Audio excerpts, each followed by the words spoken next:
मैं गार्ड की ड्यूटी करूंगा। ये लाइन कहते हुए आयर ने बिना किसी हेजिटेशन के अपना गियर उठाया था। उसकी आवाज शांत थी, लेकिन उसके चेहरे पर साफ दिख रहा था कि वो थका हुआ है। रात लंबी रही थी, बहुत लंबी। सुबह जल्दी मेरी आंख खुली।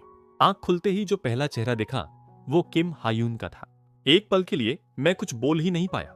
सबॉर्डिनेट्स ने बताया था कि वो तड़के यहां पहुंच गया है, लेकिन इस हालत में उसे देखने के लिए मैं बिल्कुल तैयार नहीं था। उसकी आंखों के चारों तरफ नीले ब्रूजेस थे। मेरी नजर अपने आप उसके लेफ्ट हैंड पर चली गई। वहां बैंडेज बंधी थी। फिर कान पर, वहां जहां बुलेट ने उसे छू लिया था। घाव भर रहा था, लेकिन निशान अब भी साफ था। आखिर मेरी नजर उसके चेहरे पर टिक गई। हालत तो तुम्हारी बड़ी कमाल की लग रही है। मैंने हल्का सा सिर हिलाया। वो इतना बिजी होने के बावजूद खुद यहां आया था। ये सरप्राइजिंग था, पर उससे भी अजीब बात यह थी कि इतनी खराब हालत में भी उसके चेहरे पर रिलीफ था। मुझे बिना पूछे ही समझ आ गया, ये सब किसका काम होगा। मुझे पता था युंग थोड़े परवर्ट हैं, मैंने धीमे से कहा, लेकिन ये नहीं पता था कि उनकी सेक्सुअल डिजायर्स इतनी अजीब हैं। वो सच में इसे एंजॉय कर रहे होंगे। उसी वक्त आयर दूर से नाश्ता लेकर आ रहा था। वो हैगर्ड लग रहा था। शायद पूरी रात गार्ड ड्यूटी करने की वजह से उसकी नींद पूरी नहीं हुई थी। उसने मुझे देखा और हल्की सी मुस्कान दी, लेकिन अचानक उसके चेहरे के एक्सप्रेशंस बदल गए। उसके पीछे पीछे गिल्सू आ रहा था और उसकी वेस्ट पर बंधा हुआ वो ऑब्जेक्ट बहुत ही फेमिलियर था। मैं चुपचाप उसे घूर रहा था। तभी पेट्रोल से लौटकर टीम लीडर हमारे पास आया। उसने कल रात केव के अंदर एक रोबोट भेजा था और अब उसकी वीडियो फुटेज की रिपोर्ट देने आया था। उसने छोटा सा सल्यूट किया और हमें स्क्रीन देखने का इशारा किया। स्क्रीन पर सबसे पहले केव का पूरा व्यू दिखा। अंदर काफी ऑब्स्टिकल्स हैं, उसने समझाते हुए कहा। अब तक की फुटेज के हिसाब से 40 मीटर पर 3 रास्ते निकलते हैं। कल रात हमने नंबर 1 और 2 चेक किए, वहां कुछ खास नहीं मिला। लंच के बाद तीसरे रास्ते की सर्च शुरू करेंगे। कितना टाइम लगेगा? मैंने पूछा। 1 दिन काफी होगा। ये सुनते ही किम हायून ने सैटिस्फाइड स्माइल के साथ सिर हिला दिया। टीम लीडर के जाते ही मेरे चेहरे पर भी हल्की मुस्कान आ गई। अगर हम लकी रहे, मैंने कहा, तो शायद उम्मीद से जल्दी वापस जा सकेंगे। इतने कॉन्फिडेंट मत हो, उसने तुरंत जवाब दिया। कुछ एरियाज अब भी बाकी हैं। ऐसा लग रहा है। मैंने उसे देखा, जैसे तुम चाहते हो कि वहां कुछ मिले। उसके होंठों पर टेढ़ी मुस्कान आ गई, जैसे वो सच में उम्मीद कर रहा हो। वो उस चीज का सामना कर चुका था। वो जानता था कि वो कोई नॉर्मल इन्फेक्टेड नहीं है। वो इंसानी समझ से बाहर था। मैंने उसकी सोच समझते हुए चिन ऊपर उठाई। जो भी हो, मैंने कहा, यह एक अच्छा अपॉर्चुनिटी है। हम अपने नए वेपन्स टेस्ट कर सकते हैं। अपॉर्चुनिटी? पुराना मैं शायद इस बात से पूरी तरह सहमत होता, लेकिन अब नहीं। मैं हमेशा कॉन्फिडेंट आदमी रहा हूं, लेकिन आयर से मिलने के बाद सब बदल गया। जब किम हायून ने आयर को सीरम इंजेक्ट किया था, उसे लगा था सब ठीक हो जाएगा। उसे लगा था आयर भी उसकी तरह सेफली क्योर हो जाएगा, और अगर नहीं हुआ तो कोई ना कोई अल्टरनेटिव मिल ही जाएगा। लेकिन हर उम्मीद गलत निकली, और नतीजा यह हुआ कि किसी के दिल पर ऐसे वुंड्स लग गए जो कभी नहीं भरेंगे। अगर वो कोई और होता तो शायद मुझे ऐसा कभी महसूस नहीं होता। ये फीलिंग अजीब थी, हेवी भी, स्टिकी भी, सीधे गट में चुभने वाली। मैंने दूर बैठे आयर को देखा। वो खाना खा रहा था, कॉलीग्स से बात कर रहा था, हंस रहा था। वो अपने कीमती दांत उन दूसरे बास्टर्ड्स को दिखा रहा था, और बस यही देखकर मेरे अंदर दबे इमोशंस फिर से सिर उठाने लगे। गिलसूस पीओवी, मैं टेंट में लेटा अपना पेट खुजला रहा था। एक लंबी जम्हाई ली और बाहर निकल आया। आयर किसी मीटिंग में गया था, बैक सेओल, जांगचौन और बाकी लोग पास ही मछलियां पकड़ रहे थे। मैं बेवजह फिक्र कर रहा था। यहां तो सब नॉर्मल लग रहा था। ऐसा लग रहा था जैसे किसी पिकनिक पर आया हूं। उस मॉन्स्टर को मैं उस पल पूरी तरह भूल गया, जो शायद कहीं छुपा बैठा था, एक अंगड़ाई लेकर। मैं लेक की तरफ चल पड़ा। पॉकेट्स टटोली, सिगरेट्स नहीं थीं। वापस टेंट की तरफ जाने ही वाला था कि अचानक मेरे सामने एक महंगी सिगरेट आ गई। ऐसी चीजें हमारे इलाके में देखने को भी नहीं मिलती। ऊपर देखा, किम हायून मुझे देखकर मुस्कुरा रहा था। स्मोक। मैंने झिझकते हुए सिगरेट ली और मुंह में रख ली। हद तो यह थी कि उसने खुद उसे जला भी दिया। अच्छा लगा, इतना हाई रैंकिंग आदमी मेरे साथ इतनी तमीज से पेश आ रहा था। जोश में आकर मैंने उसका शोल्डर पकड़ लिया ताकि दूर खड़े सोल्जर्स देख सकें मेरी कितनी पहुंच है, लेकिन वो मुझसे इतना लंबा था कि ऐसा लग रहा था मैं उससे चिपक रहा हूं। मुझसे तमीज से पेश आने का कोई फायदा नहीं। उसने ठंडी आवाज में कहा, मैं तुम्हें हमारे लीडर पर नजर डालने नहीं दूंगा। वो जवाब का इंतजार किए बिना पास खड़ी बोट की तरफ देखने लगा और उधर चल दिया। मैं ऑकवर्ड सा उसके पीछे हो लिया। सुना तुमने? मैंने कहा, मैं बस वार्निंग दे रहा हूं, लीडर पर लाइन मत मारना। वो तुम्हें यूज कर रहा है। वो तुम्हारे साथ इसलिए नहीं है क्योंकि वो तुम्हें पसंद करता है। किम हायून अचानक रुका, फिर मुड़ा। आर्य ने ऐसा कहा? उसकी आंखें मुझ पर टिक गईं कि वो मुझे यूज कर रहा है। मेरे मुंह से आवाज नहीं निकली। मैंने नजरें चुरा लीं। वो तेजी से बोट पर चढ़ गया। चढ़ना चाहते हो? मैं हिचकिचाया। मेरे साथी दूर थे, कोई हमारी तरफ देख नहीं रहा था। मैं कभी बोट पर नहीं बैठा था। लालच आ गया। उसने मुझे इशारा किया।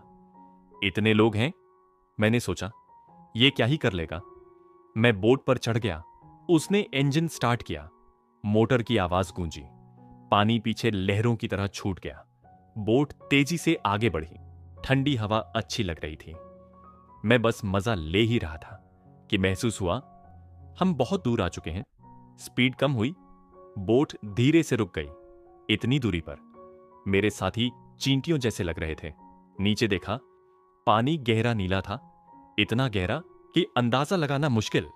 रीढ़ में सिहरन दौड़ गई, लेकिन मैंने कुछ नहीं कहा। बहुत बढ़िया, मैंने फेक स्माइल के साथ कहा। अब भूख लग रही है, वापस चलें?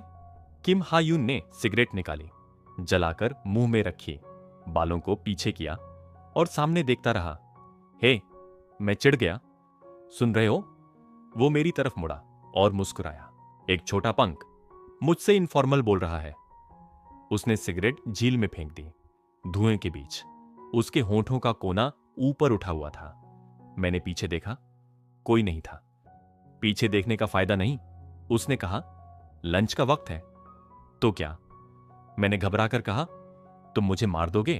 उसकी नजर मेरी वेस्ट पर गई। वो नाइफ, उसने कहा। किसने दी? मैंने सिर झुका लिया। लीडर ने, मैंने चिल्लाकर कहा। वो मेरा बहुत ख्याल रखते हैं।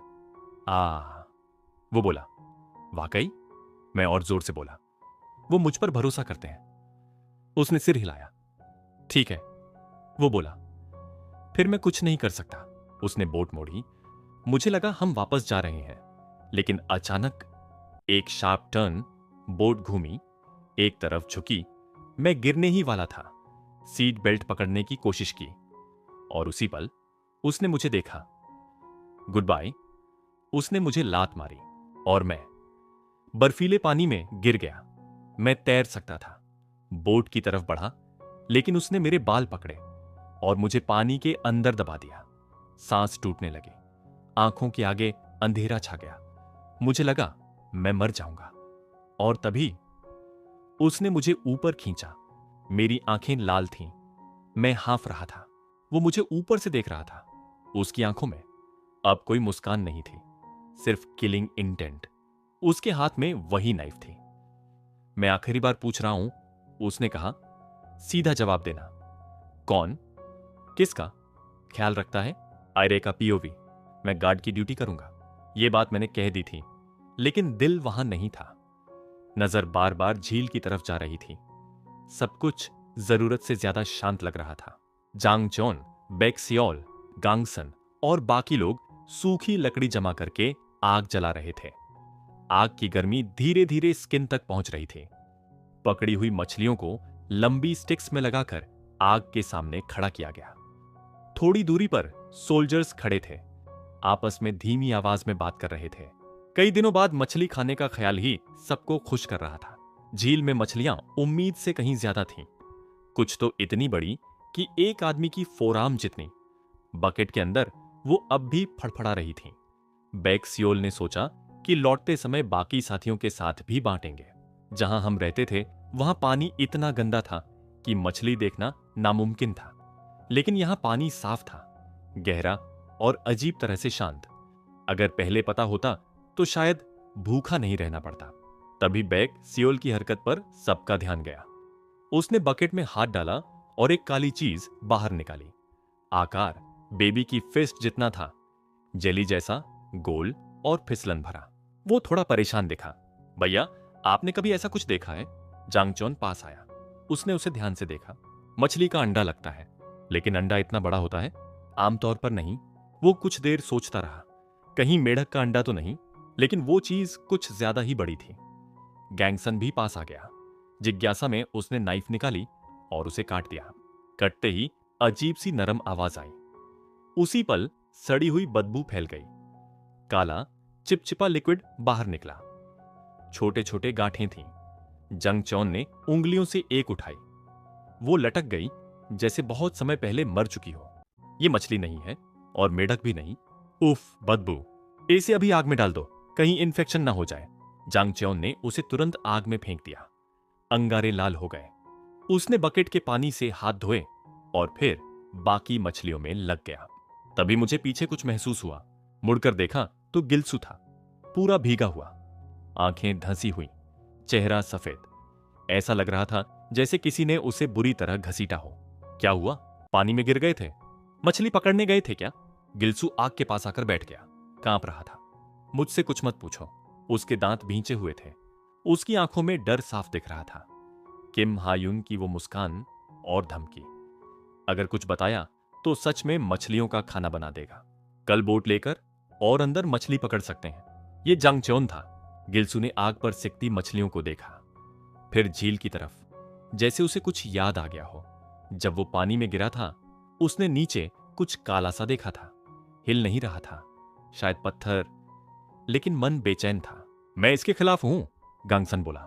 पता नहीं कब कोई मॉन्स्टर निकल आए। इस बार वो सही था। गिलसू ने सिर हिलाया। बोट में दोबारा बैठने का ख्याल ही उसे डराने लगा। थोड़ा संभल कर वो टेंट की तरफ चला गया। मेरे हिस्से की मछली बचा लेना। कुछ देर बाद मैं मीटिंग से लौटा। बैक्सियोल को पसंद नहीं था कि मैं सोल्जर्स के साथ ज्यादा समय बिताऊं। उसकी नजरें ये बात छुपा नहीं पा रही थीं। मैं बैठने ही वाला था कि आग पर रखी मछलियां दिखीं। ये कहां से आई? झील से, बहुत सारी हैं। मैंने बिना कुछ सोचे बकेट उठाया और आग पर पानी डाल दिया। धुआं उठा, आग बुझ गई।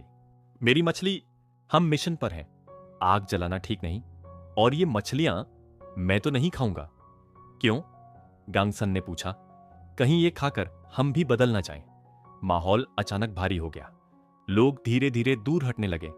इसलिए वो अंडा अजीब लगा था, बैक्सियोल बोला। उसने पूरी बात बताई। बड़ा अंडा, अंदर सड़ी चीज। मैंने झील की तरफ देखा। सूरज ढल रहा था, पानी लाल हो गया था। सुंदर और डरावना। स्क्रीन रुक गई। रोबोट का सिग्नल चला गया था। केव के अंदर कुछ और था। यह साफ था। वाटर में भी हो सकते हैं, किसी ने कहा। झील का ख्याल सबके दिमाग में था। सरफेस टीम सुबह आएगी, तब तक इंतजार करते हैं। सब उठ गए। यू रुको। किम हायुन। उसने मुझे नाइफ दी। अपने दोस्त से ली है। मैंने नहीं लिया। उसने मेरी पॉकेट में डाल दी। इसका और इस जगह का ख्याल रखना। उसकी उंगली मेरे चेस्ट पर लगी। क्या सोच रहे हो? कुछ नहीं। मुझे डाइविंग सूट और अंडर वाटर स्कोप चाहिए। नो। मैं बाहर चला गया। अकेले कुछ मत करना। तभी ये क्या? झील के बीच पानी उभरा, फिर शांत, फिर दोबारा। पानी किनारे की तरफ बढ़ा। साइरेंस बज उठी। हमारी नजरें मिलीं और मैं अपने साथियों की तरफ दौड़ पड़ा। आयरे का पीओवी। झील के ऊपर 2 हेलीकॉप्टर्स अंधेरे में मंडरा रहे थे। चारों तरफ से रॉकेट लॉन्चर्स, मोटर्स और अनगिनत गन बैरल्स झील की तरफ तने हुए थे। वही काली, आधी गोल जैसी चीज अब बाहर नहीं आ रही थी, बिल्कुल स्थिर। उसका आकार हेलीकॉप्टर से कई गुना बड़ा था। दूर से भी वो इतना भारी लग रहा था कि सांस अटक जाए। कमबख्त, ये आखिर है क्या? पता नहीं, लेकिन देखने में बेहद गंदी और डरावनी चीज है। गिलसू ने उन मछलियों की तरफ देखा जिन्हें उसने पहले फेंक दिया था। उसने राहत की सांस ली। अच्छा हुआ उसने उन्हें खाया नहीं। इस तनाव भरे सन्नाटे के बीच हेलीकॉप्टर से मिसाइल्स छोड़े गए। अगले ही पल जबरदस्त धमाका हुआ। पानी का एक ऊंचा स्तंभ आसमान तक उठ गया, जैसे पूरी झील उलट दी गई हो। वाह, शुरू से ही पूरा जोर लगा दिया, किसी ने हैरानी से कहा। कुछ लोगों के चेहरे डीले पड़े, जैसे जिंदा बच जाने का सुकून मिला हो। हेलीकॉप्टर की तेज रोशनी झील पर पड़ी। वो अज्ञात चीज गायब हो चुकी थी। वायरलेस पर सूचनाएं आ जा रही थीं। जब अंडर वाटर सुनार में कुछ नहीं मिला, गिल्सू हंस पड़ा। डर के मारे भाग गया होगा, बेकार में घबरा गए। हाँ? बैक्स्योल की आवाज सुनते ही गिल्सू झटके से मुड़ा। हेलीकॉप्टर की टेल के चारों तरफ कुछ काला लिपटा हुआ था। हेलीकॉप्टर जोर से डगमगाया। पायलट की घबराई हुई आवाज वायरलेस से गूंज उठी। Headquarters, headquarters, this is wolf 1। Tail boom पर abnormal detection. Rotor output possible नहीं है, कंफर्म करें। रिपीट, सपोर्ट चाहिए। वुल्फ 1 कंट्रोल से बाहर जा रहा है। उस चीज ने दोनों हेलीकॉप्टर्स को खिलौनों की तरह पकड़ लिया और इधर उधर पटकने लगा। देखने वालों के चेहरे सफेद पड़ गए। सेल्फ एस्केप का आदेश आते ही उसने हेलीकॉप्टर्स को ठीक ठीक एक चट्टान की तरफ उछाल दिया। अगले ही पल एल्क्वैंग, जमीन कांप गई, कान सुन्न हो गए। शेल्टर के अंदर छिपा मैं दूर जलते हेलीकॉप्टर को देख रहा था। मेरा चेहरा सख्त हो गया। बाकी साथियों का हाल भी वही था। गिल्सू का मुंह खुला रह गया। ये क्या है? लीडर, वापस चलो, यहां रहे तो सब मर जाएंगे। हाँ, ये लड़ाई हमारी नहीं है, इतने कमजोर मत बनो। अगर हम गए तो वो सारा गोल्ड ले जाएंगे। गोल्ड की पड़ी है, हम सब मरने वाले हैं। बहस के बीच मैंने खुद को संभाला और दाईं तरफ देखा। डिस्ट्रिक्ट ए के सोल्जर्स एक साथ फायर कर रहे थे। रॉकेट लॉन्चर्स और टैंक से लाल आग उगल रही थी। पीछे कुछ सिविलियंस गाड़ियों में भागते दिखे। फिर अचानक फायरिंग रुक गई। आसमान में नीली आग छोड़ती कई चीजें झील की तरफ झुकी हुई उड़ गईं। ये अंडर वाटर वॉरफेयर के हथियार थे, टकराते ही हाई वोल्टेज इलेक्ट्रिसिटी छोड़ने वाले। इतनी मात्रा में झील के अंदर कोई जिंदा नहीं बच सकता था। पानी में गिरते ही नीली धाराएं बिजली की तरह फैल गईं। पूरा काला पानी चमक उठा। ऐसा लग रहा था जैसे आसमान उलट गया हो। पागल लोग, क्या क्या बना रखा है, जांग चौन बुदबुदाया। उसे भी समझ आ गया था कि यहां हम कुछ नहीं कर सकते। हमारे हथियार उनके सामने कुछ भी नहीं थे। उसी पल वायरलेस से जानी पहचानी आवाज आई। टी जोन के गुंडों, सुन रहे हो? गिल्सू ने भौहें चढ़ाई। गुंडा किसे कहा? ये पागल, ध्यान से सुनो, मैं एक ही बार कहूंगा। सब चुप हो गए। जब तक हम कवर फायर देंगे तुम लोग तुरंत यहां से निकल जाओ। मैंने वायरलेस उठाया, झील की तरफ देखा, फिर दाईं ओर सिर घुमाया। अंधेरा था। शेल्टर के कारण किसी का चेहरा साफ नहीं दिख रहा था। होंठ हिले, फिर आवाज आई, आयरे। सब खत्म होने के बाद सबसे पहले तुमसे मिलने आऊंगा। गिल्सू उल्टी करने का नाटक करने लगा। बैक्स्योल ने उसकी पीठ थपथपाई, चुप रहने को कहा। मैंने होंठ जोर से दबाए, फिर डीले किए। Understood, over. गिल्सू ने गन उठाई। चलो, हमें यहां नहीं चाहिए। सब गाड़ी की तरफ भागे, लेकिन मेरे पैर नहीं हिले। गंगसान ने पीछे से धक्का दिया। चलो, अभी यही मदद है। गाड़ी में बैठते ही बैक्स्योल ने इंजन स्टार्ट किया। सैंड में व्हील्स घूमे और गाड़ी आगे बढ़ी। दूर अंधेरे में कुछ दिखा। मैंने नाइट विजन गॉगल्स पहने। सियोला, तेज चलाओ। झटका लगा, गाड़ी रुक गई। पीछे के व्हील्स सैंड में फंस गए। गिल्सू खिड़की से चिल्लाया, लीडर। झजेल से ट्रक के पीछे से चीख आई। बैक्स्योल मुड़ने ही वाला था कि मैंने उसका शोल्डर पकड़ लिया। चलाते रहो, रुको मत। मैंने डोर खोला और ट्रक बेड की तरफ गया। एक साथी गायब था। जांग चौन हवा में फायर कर रहा था। गांगसान कांप रहा था, पैंट्स भीग चुकी थीं। मैंने गांगसान के चीक पर थप्पड़ मारा। होश में आओ, यहां ऐसे रहे तो मर जाओगे। वो जैसे तैसे संभला। तभी कुछ उड़ने की आवाज आई। बचने का मौका भी नहीं मिला। वो चीज एक और साथी के पेट में घुस गई। उसे उठाकर अंधेरे में गायब हो गई। फक!